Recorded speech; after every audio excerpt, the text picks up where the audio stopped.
तत्व प्रतिपादकाय सम्यक् मुख्याष्टगुणार्णवाय प्रशान्तरूपाय दिगंबराय देवादिदेवाय नमो जिनाय। बोलो पंच परमेष्टि भगवान की जय। 1008 से आदिनाथ भगवान की जय। अंतिम तीर्थेश भगवान महावीर स्वामी की जय। आचार्य भगवान गुरुवर श्री विशुद्ध सागर जी महाराज की जय। मुनि श्री सुप्रभ सागर जी महाराज की जय। मुनि श्री प्रणत सागर जी महाराज की जय। 1008 श्री समोषण महामंडल विधान की जय।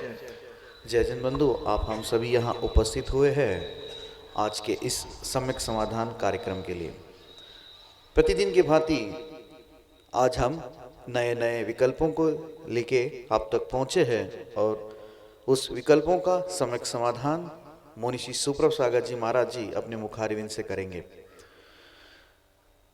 विकल्प किसी एक का हो सकता है लेकिन समाधान हम सभी का होता है। जी हाँ, यही एक कारण रहा कि यह कार्यक्रम अल्पावधि में ही अपने चरमोच्च शिखर पर विराजमान हो गया और इसके लिए आचार्य भगवान गुरुवर श्री विशुद्ध सागर जी महाराज जी का विशेष आशीर्वाद एवं मुनि श्री सुप्रभ सागर जी महाराज जी एवं मुनि श्री प्रणत सागर जी महाराज जी ने जो अथक मेहनत लेते हैं इस कार्यक्रम के लिए और जो इस कार्यक्रम के माध्यम से जो सम्यक समाधान प्रदान करते हैं, उसकी वजह से यह कार्यक्रम सब अभी लोकप्रियता की शिखर पर है।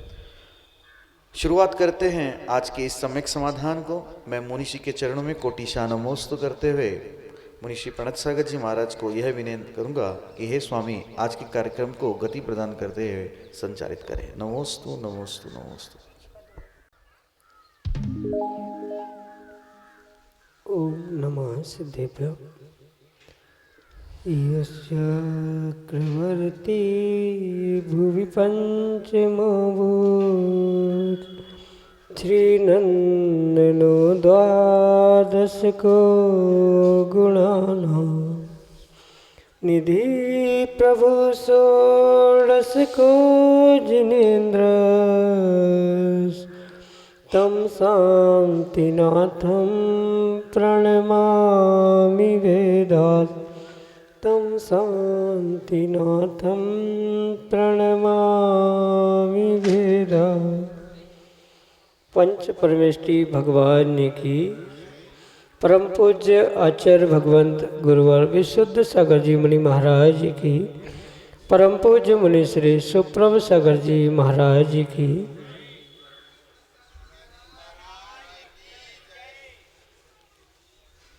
समीचीन विकल्पों का सम्यक समाधान। सम्यक ज्ञान की वह अनूठी विधा जिसके माध्यम से हम सभी प्रतिदिन अपने मन में उठने वाले उन अनेकानेक समीचीन विकल्पों का सम्यक समाधान प्राप्त करके अपने मन को शांत करने का पुरुषार्थ कर रहे हैं, क्योंकि मन की शांति ही वास्तविक सुख है और जहाँ पर मन में आकुलता है वहाँ दुख है। तो उस मन की निराकुलता का वह कार्यकारी उपाय समीचीन विकल्पों का सम्यक समाधान हम सभी प्रतिदिन परम पूज्य मुनि श्री सुप्रभ सागर जी महाराज के मुखारविंद से आगम के परिप्रेक्ष्य में प्राप्त कर रहे हैं। प्रारंभ करते हैं आज का सम्यक समाधान और आज का पहला विकल्प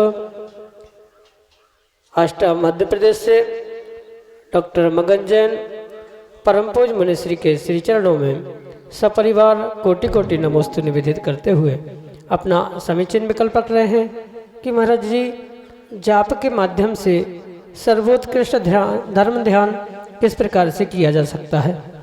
हमारे समीचीन विकल्प का सम्यक समाधान करने की अनुकंपा करें। नमोस्तु महाराज जी, नमोस्तु। ओम नमः सिद्धम। परम पूज्य आचार्य भगवान गुरुवर विशुद्ध सागर जी महाराज की परम पूज्य मुनि श्री सुप्रभ सागर जी महाराज की जय।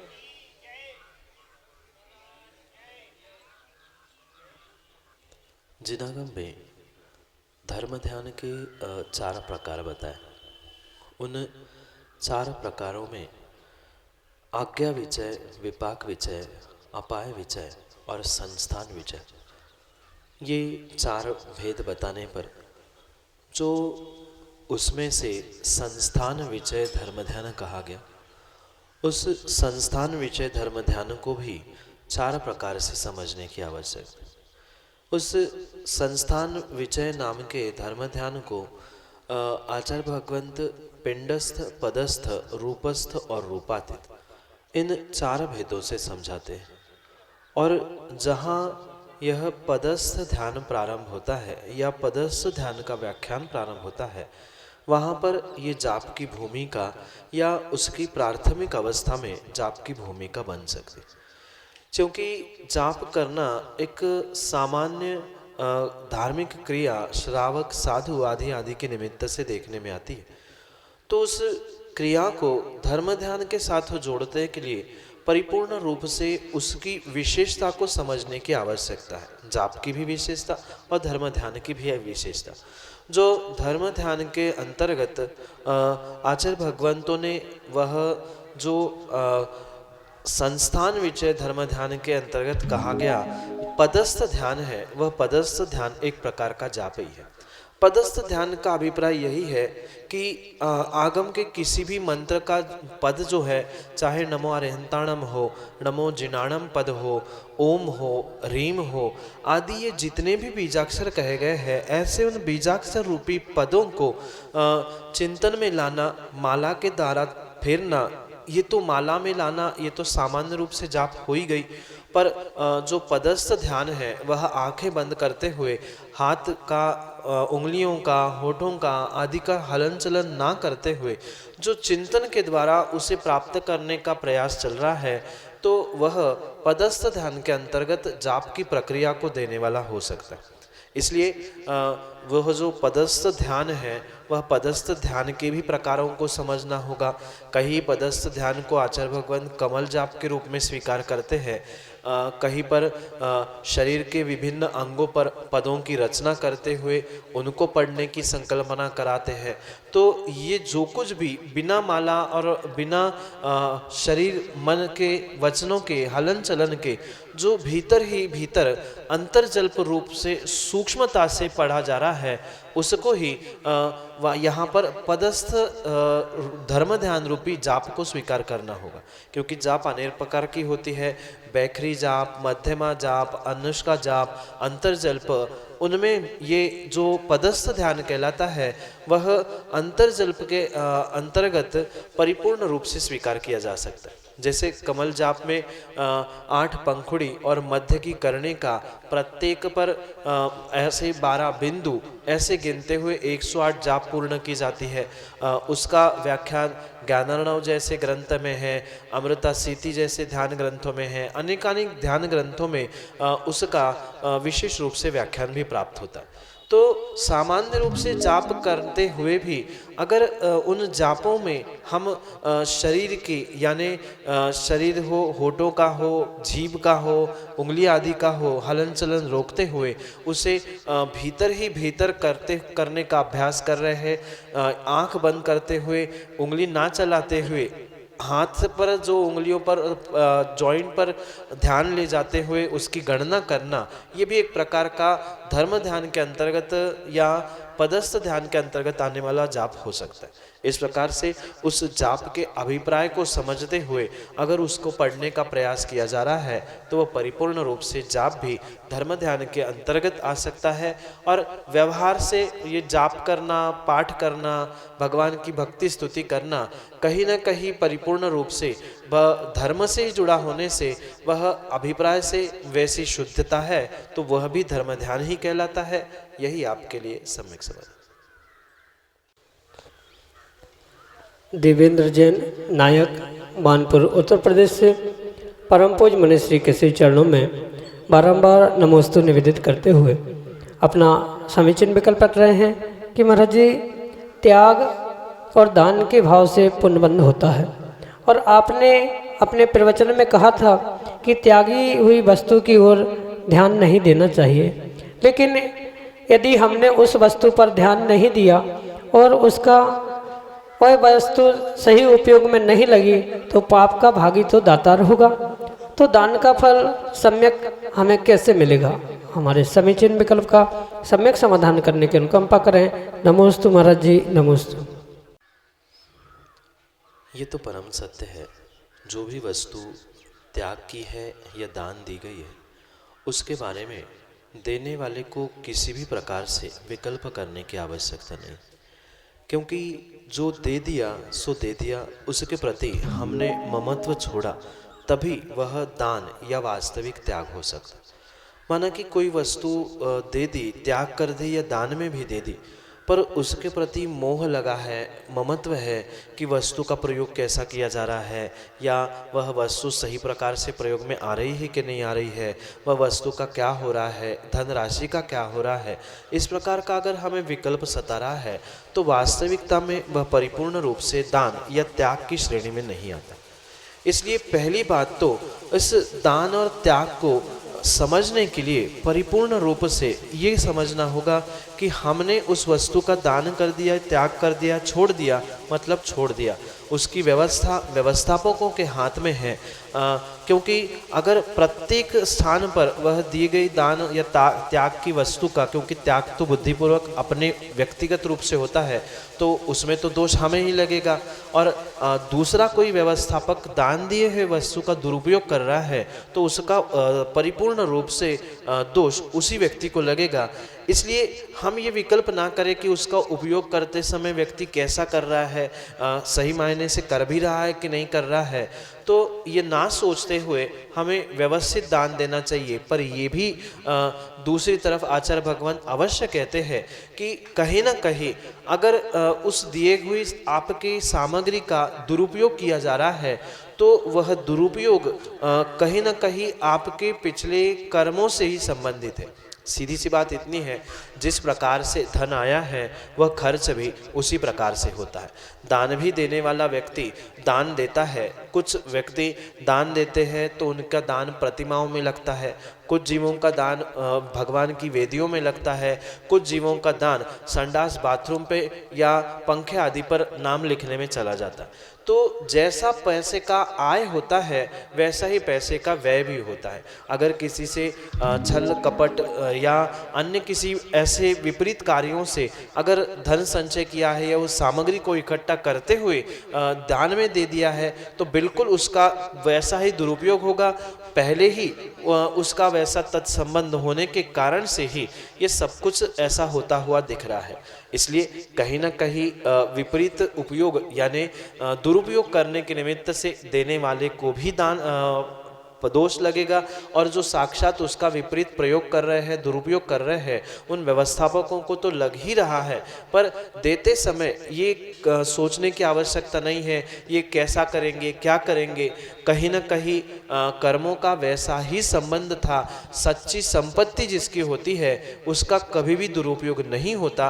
कहीं ना कहीं दुरुपयोग किया जा रहा है और इतने लाखों रुपए किसी स्थान पर पहुंच रहे हैं दान के रूप में, और उसका तो सदुपयोग हुआ, मात्र चंद कुछ पैसों का ही दुरुपयोग क्यों किया गया, या बहुत सारे देने वाले लोग थे पर उसमें से ही आपकी ही राशि का दुरुपयोग क्यों किया गया।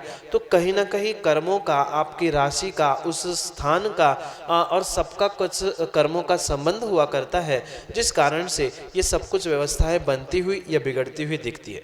सम्यक प्रयोग करने के लिए जब हम उसे दान दे रहे हैं तब बहुत अच्छे से परीक्षा करते हुए ही उस दान को देने की आवश्यकता है। सही मायने में उसका प्रयोग सही प्रकार से होगा कि नहीं होगा, कितने अंशों में कैसा होगा, ये सोच समझ के देना चाहिए। पर एक बार दे दिया फिर देने के बाद परीक्षा करते हुए अब वापस लेने की भाव से या उनको सबक सिखाने के भाव से ऐसा कोई भी विपरीत कार्य करने की आवश्यकता नहीं है, क्योंकि उससे भी अवश्य ही दोष लगेगा। यही आपके लिए सम्यक समाधान।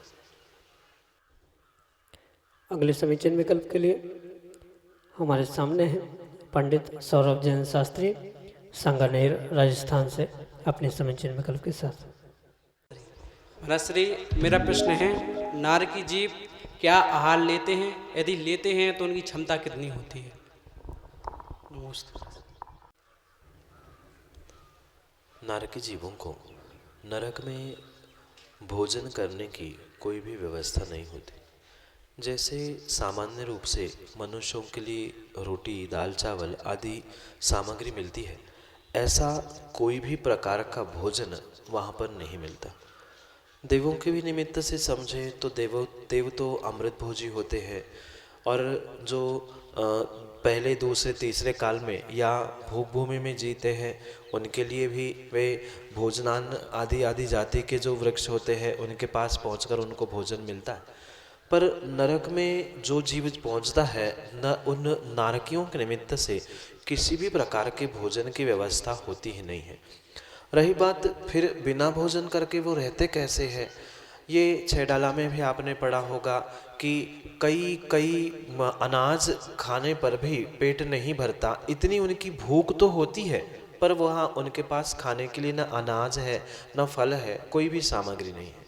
उनकी वो भूख की संकल्पना बताने के लिए कि भूख के निमित्त से उनको कितना दुख होता है, वहाँ पर उस अभिप्राय से छडालाकार में उसका व्याख्यान किया है। पर उसका मतलब ये नहीं है कि उतना अनाज उनको खाने को मिलता है या कोई भोजन सामग्री मिलती। भोजन करने की अपेक्षा से उनकी बहुत बड़ी क्षमता होती है।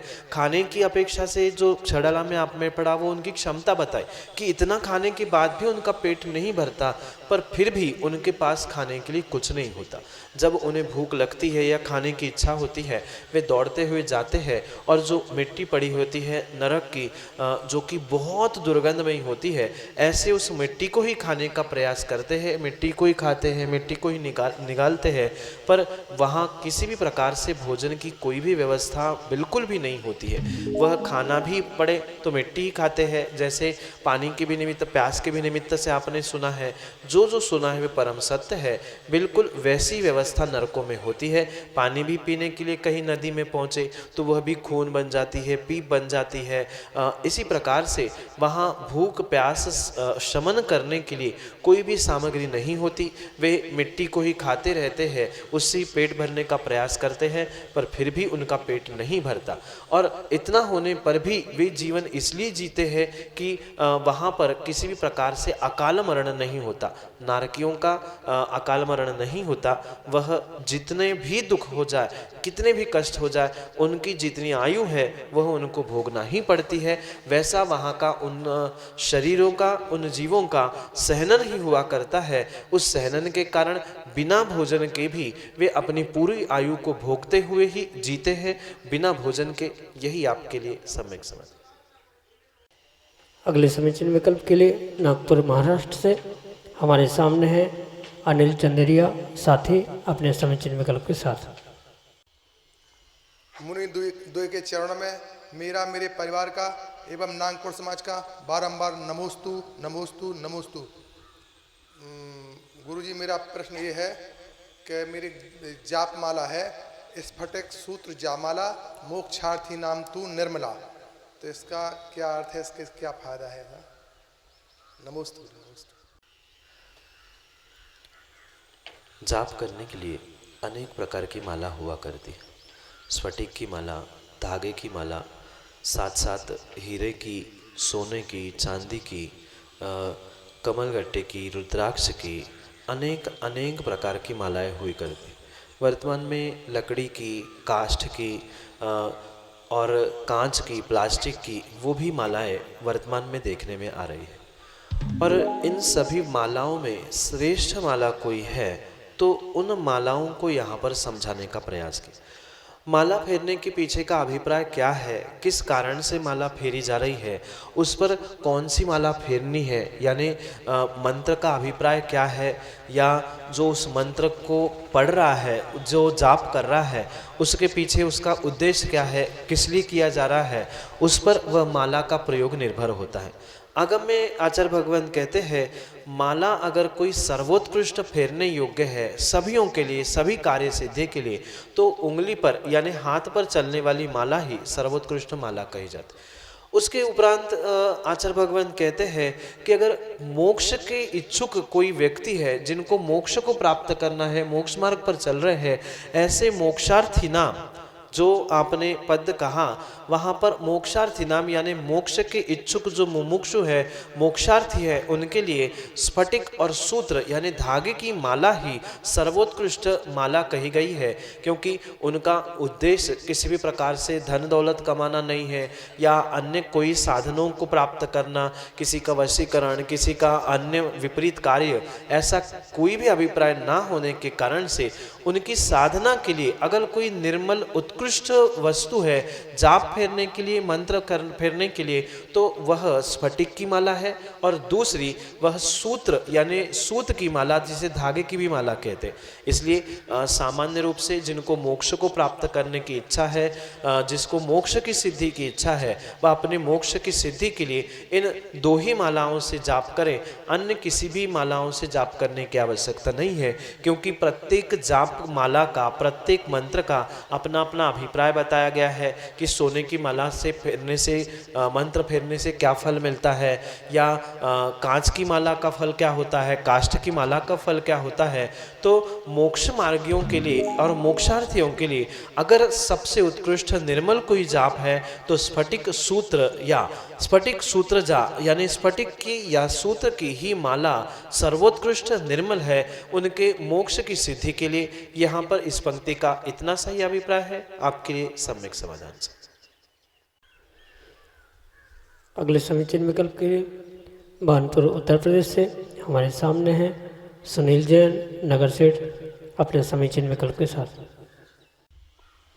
नमोस्तु महाराज जी, नमोस्तु महाराज जी, नमोस्तु महाराज जी। हमारा विकल्प है तीर्थंकर को 14वें गुण स्थान में मोक्ष हो जाता है तो उनके शरीर का क्या होता है, कृपया करके सम्यक समाधान करने की कृपा करें। नमोस्तु महाराज जी, नमोस्तु। पहली बात तो तीर्थंकर भगवान का 14वें गुणस्थान में मोक्ष नहीं होता, 14वें गुणस्थान के बाद में मोक्ष होता है। जैसे ही 14वां गुणस्थान पूर्ण होता है तभी वह मोक्ष को प्राप्त करते हैं, या जब वह मोक्ष को प्राप्त करते हैं तब वह गुणस्थानातीत अवस्था को प्राप्त करके ही करते। जो भी गुणस्थान कहे गए हैं पहले से लेकर 14वें गुणस्थान तक, वे परिपूर्ण रूप से गुणस्थान संसारी जीवों की अपेक्षा से ही कहे गए। भले ही वह अरिहंत 13वें और 14वें गुणस्थान में कहे जा रहे हैं, पर फिर भी वे संसार में ही है, और संसार में जो कर्मों के साथ जीव होते हैं उनके लिए ही गुणस्थान होते। सिद्धालय में पहुंचने वाला या मोक्ष को जाने वाला जो जीव है, वह जाने वाला जीव तो परिपूर्ण रूप से गुणस्थानों में हो सकता है, पर जो भी मोक्ष जाएगा वह तत्क्षण उन गुणस्थानों का वही विसर्जन करते हुए, कर्मों को छोड़ते हुए ही वह मोक्ष को प्राप्त होता। इसलिए 14वें गुणस्थान में मोक्ष नहीं होता, 14वां गुणस्थान यहाँ पर समाप्त हुआ और दूसरे ही समय में उनको मोक्ष होता। रही बात उनके शरीर की, तो 14वें गुणस्थान के उपरांत जैसे ही भगवान का मोक्ष होता है, तीर्थंकर आदि का मोक्ष होता है, वह उनका शरीर कपूर की भांति उड़कर नष्ट हो जाता है। शरीर तो कपूर के भांति उड़कर नष्ट हो जाता है, पर बचे हुए जो नख और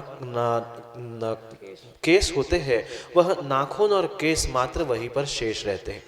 जैसे कि इस विषय में बहुत अच्छे से आगम ग्रंथों में और पुराण ग्रंथों में उल्लेख प्राप्त होते हैं कि जैसे ही तीर्थंकर भगवान का मोक्ष होता है तत्क्षण कपूर की भांति शरीर उड़ के समाप्त हो जाता है, नष्ट हो जाता है, क्योंकि वहाँ पर आत्मा के प्रदेश होते।